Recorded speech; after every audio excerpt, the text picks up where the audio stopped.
नमस्कार।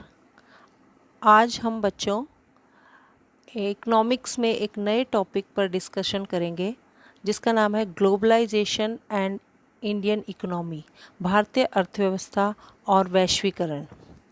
वैश्वीकरण शब्द आज का नहीं है, बल्कि बहुत पहले इसका जो अर्थ है वो चरितार्थ होता है। आप देखोगे कि जब से मानव ने अपने जीवन यापन के लिए आर्थिक क्रियाएं की हैं, तो तब से वो चीज़ों का आदान प्रदान करता आ रहा है। यहाँ एक शब्द आता है मार्केट। अब आप सोचेंगे मार्केट क्या होता है। मार्केट एक ऐसी जगह जहाँ पर उत्पादित वस्तुओं को हम 4 फैक्टर्स ऑफ प्रोडक्शन लगाकर किसी भी चीज़ का उत्पादन करते हैं, तो उस उत्पादित वस्तु को उस कॉमन प्लेस पर लाकर बायर्स और सेलर्स, यहाँ पर विक्रेता और क्रेता, जो खरीदने वाला है और बेचने वाला, वो दोनों ही उस जगह आकर उस सामान का आदान प्रदान करते हैं, वस्तु को खरीदते हैं और इसका मीडियम होता है मनी। तो ये मार्केट जब बड़े स्केल पर होती है तो इसे हम आयात निर्यात का नाम देते हैं। तो पुराने ज़माने से ही सभ्यताओं में जो है चीज़ों का आदान प्रदान होता था, एक जगह से दूसरी जगह चीज़ें भेजी जाती थी, जिसे हम ट्रेड कहते हैं। ये ट्रेड अगर हम दूसरे देशों से करते हैं, एक इकोनॉमी दूसरी इकोनॉमी से करती है, तो ये फॉरेन ट्रेड कहा जाता है। तो ये जो इकोनॉमी है, आज की सभी इकोनॉमी ओपन इकोनॉमी है, खुली अर्थव्यवस्थाएं हैं, जहाँ ज़्यादातर देश जो है एक दूसरे पर निर्भर है, अपने देश की ज़रूरतों के लिए और वस्तुओं का आदान प्रदान करते हैं। इसी को जब हम बहुत ज़्यादा सभी देशों का इसमें बहुत ज़्यादा जो अर्थव्यवस्था जो निर्भर होती है आदान प्रदान पर, तो इससे पूरा विश्व एक परिवार के रूप में आ जाता है और बहुत नज़दीक हो जाता है।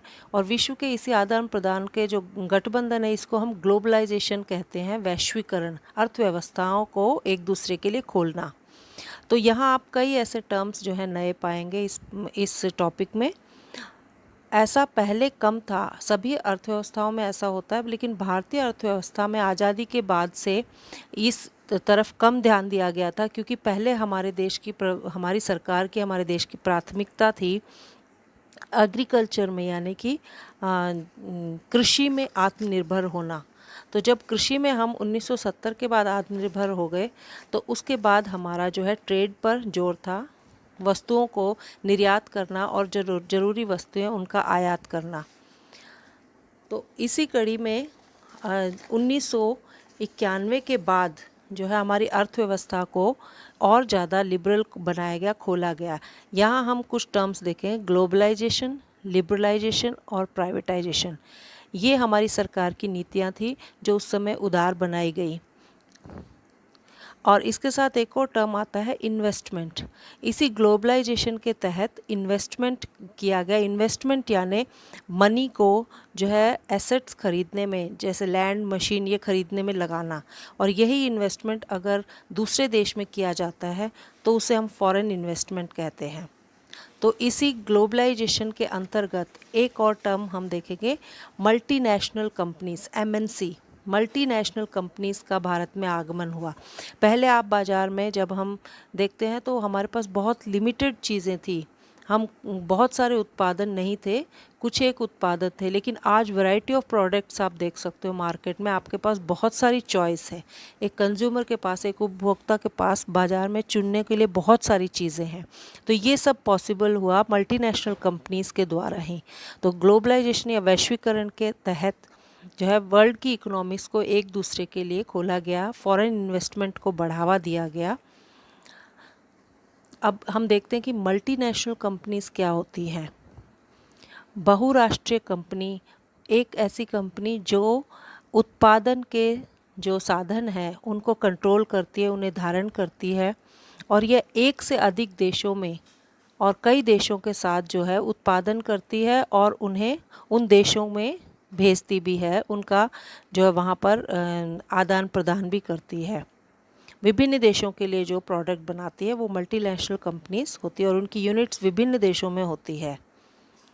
तो मल्टीनेशनल कंपनीज जब हमारे देश में आई तो उनसे हमें क्या फ़ायदे हुए, तो उनका फ़ायदा ये हो कि विभिन्न देशों के उत्पाद जो है एक कंज्यूमर के सामने सिर्फ लोकल प्रोडक्ट ही नहीं बल्कि दूसरे देशों के प्रोडक्ट भी उसके सामने आए और हमें नई तकनीकों का पता चला, नई तरह की चीज़ें हमें देखने को मिली और जो क्वालिटी है वो भी कई तरह की क्वालिटी हमारे पास निम्न भी और अच्छी क्वालिटी भी हमारे सामने आई। नए रिसर्च जो सेंटर्स हैं उनका पता चला कि किस तरह की नई नई रिसर्च प्रोडक्ट्स में या चीज़ों में हो रही हैं। जैसे कि आप देखिए कि मान लो विमान ही है, अगर भारत में हमने कोई हथियार या विमान बनाया और अगर हम विदेशों से उस चीज़ को ले रहे हैं तो उनकी टेक्निक, उनकी रिसर्च का हमें पता चलेगा और ये इससे पूरा विश्व जो है उनकी तकनीक और उनके प्रोडक्शन, उनके जो उत्पाद हैं उनका आदान प्रदान हुआ और विश्व में हो रहे बदलावों की भी जानकारी मिलती है। और इसके तहत मल्टीनेशनल कंपनीज़ के आने से जो माहौल बदला उसमें जो कई शहरों का विकास हुआ और लोकल कंपनीज जो थी वो भी एक लोकल बिकम ग्लोबल, क्योंकि उनका कंपटीशन अब विदेशों में जो कंपनियां हैं उनके साथ होने लगा, तो उन्होंने भी अपने उत्पाद को और अच्छा बनाने के लिए जो है एक पहल की। तो इससे जो है व्यापार को भी बढ़ावा मिला और एम्प्लॉयमेंट भी आई और उसके साथ साथ अब जो प्रोडक्शन हाउसेस थे उन्होंने ब्रांड देना शुरू किया, तो अब ब्रांड जो नाम आने लगा, ब्रांड प्रोडक्ट बनने लगे और इसके साथ जीडीपी की भी देश की जो जीडीपी है उसकी भी ग्रोथ हुई। दूसरा एक टर्म आता है जॉइंट कोलैबोरेशन। अब ये जो मल्टीनेशनल कंपनियां हैं, जो विदेश की कंपनियां हैं, वो अगर हमारे देश में आकर यहाँ पर प्लांट लगाती है, इन्वेस्टमेंट करती है, तो यहाँ की लोकल कंपनीज़ के साथ भी वो मिलकर काम करती है और मिलकर काम करने से, जैसे कि आपको हम एग्जांपल देते हैं मारुति सुजुकी, ये मारुति और सुजुकी विदेश की कंपनी सुजुकी दोनों का जॉइंट कोलैबोरेशन। फोर्ड ने महिंद्रा के साथ चेन्नई में प्लांट लगाया, तो फोर्ड ये एक मल्टीनेशनल कंपनी है और यहाँ हमारे देश के साथ इसने कोलैबोरेशन किया। तो इस तरह कई नई कंपनीज जो हैं उभर कर विश्व पटल पर आई और इसके साथ साथ विभिन्न देशों को जोड़ने का भी काम करते हैं। ये सांस्कृतिक रूप से, सामाजिक रूप से और पॉलिटिकल लिंक्स भी इससे बने, तो इंटरनेशनल ट्रेड को भी इससे बढ़ावा मिला, जो कि जो चीज़ें हमें पहले नहीं मिल पाती थी वो सुगमता से मिलने लगी। इसमें जो सबसे मुख्य रोल था ट्रांसपोर्टेशन और कम्युनिकेशन का, यानी कि यातायात और संचार के साधनों ने बहुत बड़ा योगदान दिया है ग्लोबलाइजेशन में। आईटी के क्षेत्र में भारत जो है बहुत उन्नति कर गया और यहाँ मल्टीनेशनल कंपनीज, यहाँ कॉल सेंटर्स उन्होंने एस्टैब्लिश किए, तो लोगों को रोज़गार भी इससे मिला। और जो माइल्स ऑफ ट्रेड है that could also be possible, that can be engaged in seconds. तो इस तरह जो है मल्टीनेशनल कंपनीज ने विभिन्न देशों में हैवी इन्वेस्टमेंट उन्होंने किया। अब दूसरा हम टॉपिक इसकी तरफ बढ़ते हैं, वो है लिबरलाइजेशन। लिबरलाइजेशन क्या है? लिबरल यानी उदार।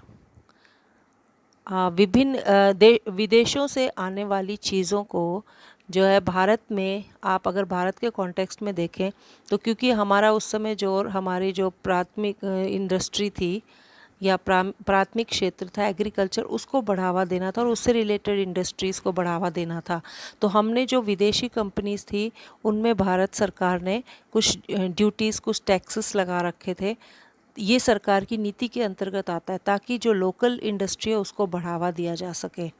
तो इससे वो चीज़ें हमारे देश में महंगी हो जाती हैं और उस महंगी होने की वजह से उन इंडस्ट्रीज़ को लॉस होता है और फिर वो इन्वेस्टमेंट कम करते हैं। तो इस पॉलिसी को जो है उदार बनाया गया, टैक्सेस, लाइसेंसिंग और दूसरे बेनिफिट्स उन्हें दिए गए सरकार द्वारा। इसमें आप देखिए SEZ यानी स्पेशल इकोनॉमिक जोन्स।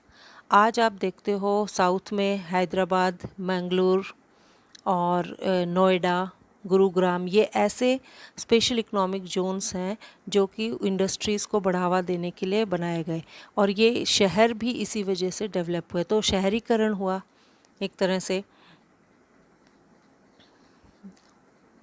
ये सब हो पाया 1991 के बाद, और तब जो है टैक्स में ढील दी गई, ट्रेड नियम्स जो हैं वो उदार बनाए गए, तो मल्टीनेशनल कंपनीज जो है भारी तादाद में इंडिया में आई। इसमें बहुत बड़ा रोल WTO का है।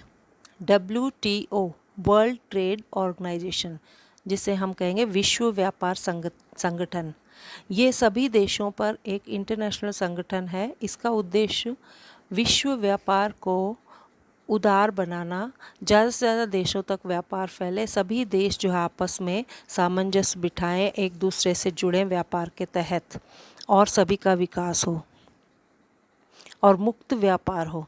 तो इससे रिलेटेड ये नियम बनाता है। आज विश्व के लगभग 170 देश इसके मेंबर हैं और वो उन नियमों के तहत काम करते हैं। लेकिन ये आरोप भी लगते रहे हैं कि ये जो है विकसित देशों से फेवरेबल पॉलिसीज़ बनाता है, जिससे विकासशील देशों को जो है ज़्यादा रेस्ट्रिक्शंस होती है उन पर, और ये विकास में बाधक है। तो भारत पर जो है ग्लोबलाइजेशन का असर, अब हम अगला टॉपिक देखते हैं कि भारत पर क्या इसका ग्लोबलाइजेशन का असर हुआ। 1991 के बाद भारतीय उत्पाद जो हैं वो लोकल और इंटरनेशनल लेवल के प्रतियोगी व्यवहार का उपभोक्ता पर असर अच्छा पड़ा। मतलब क्यों, विश्व में जो भी उत्पाद मिलते थे वो उपभोक्ता के पास चॉइस थी उसमें, और वो उपभोक्ता अच्छी क्वालिटी के प्रोडक्ट उसमें सेलेक्ट कर सकता था। तो इससे क्या पड़ा, लोकल जो प्रोड्यूसर्स थे जो यहाँ के थे उन्हें कंपटीशन का सामना करना पड़ा, और वो कई तो इस दौड़ से बाहर हो गए और कई जो है वो अच्छे इंटरनेशनल लेवल की क्वालिटी के प्रोडक्ट बनाने लगे।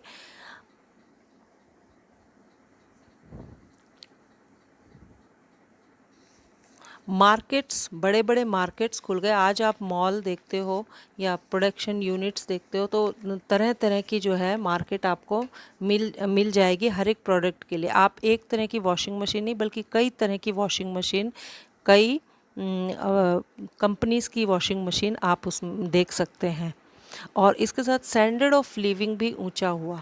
कई इंडस्ट्रीज़, कई मल्टीनेशनल ऐसे हैं जिन्होंने जो है अपना पूरा एक टाउनशिप बसा रखा है, और उस टाउनशिप में जो उनके यहाँ काम करने वाले हैं उनको हर तरह की सुविधाएं, फ़ायदे होते हैं। लेकिन दूसरी तरफ ये भी डर है कि कहीं वो उन लेबर्स का शोषण तो नहीं कर रही, क्योंकि प्राइवेटाइजेशन जहाँ होता है वहाँ जो उद्यमी है या जो प्रोड्यूसर है वो अपने फ़ायदे का, अपना प्रॉफिट पहले देखता है। दूसरा इसका असर ये हुआ कि नई तकनीकों के उत्पादन के नई तकनीकों का पता चला, और जो है वर्ल्ड में हो रहे जो बदलाव है उनसे हमारे देश का जो उत्पादक है वो उसे उसके बारे में पता चला। देश के संसाधनों का भी विकास हुआ और रोज़गार के नए अवसर प्रदान हुए, और इसके साथ जॉइंट जो कोलैबोरेशन होने लगे उससे कुछ भारतीय कंपनियों को भी जो है फ़ायदा हुआ। वो भी मल्टीनेशनल कंपनी के रूप में उभरी, जैसे कि इन्फोसिस है, टाटा मोटर्स है, रैनबैक्सी। ये ऐसी कंपनियां जो ग्लोबल कंपनीज, जो MNC के रूप में वर्ल्ड मैप में उभरी। लेकिन यहाँ ये देखें कि छोटे, कई जगह छोटे जो काश्तकार हैं, छोटे उद्योग हैं, उनको कंपटीशन से या ग्लोबल कंपनीज़ के आने से नुकसान हुआ, और उन्हें कईयों ने तो उन्हें एक तरह का अतिक्रमण, एक्वायर कर लिया। कई मल्टीनेशनल कंपनीज़ ने छोटे मार्केट्स को जो है अपने काबू में ले लिया, तो उनका अस्तित्व इस तरह खतरे में पड़ गया। तो ऐसे हमें इसमें देखना चाहिए कि सरकार जो है वो पॉलिसी बनाती है, लेकिन उसमें उसे वैश्वीकरण को एक फेयर ढंग से जो है नीति बनानी चाहिए, ताकि वैश्वीकरण सही तरह से लागू हो और उसमें देश का विकास तो हो, लेकिन यहाँ रहने वाले जो काम करने वाले या छोटे काश्तकार, छोटे उद्यमी हैं, उनको नुकसान इससे ना पहुँचे। धन्यवाद।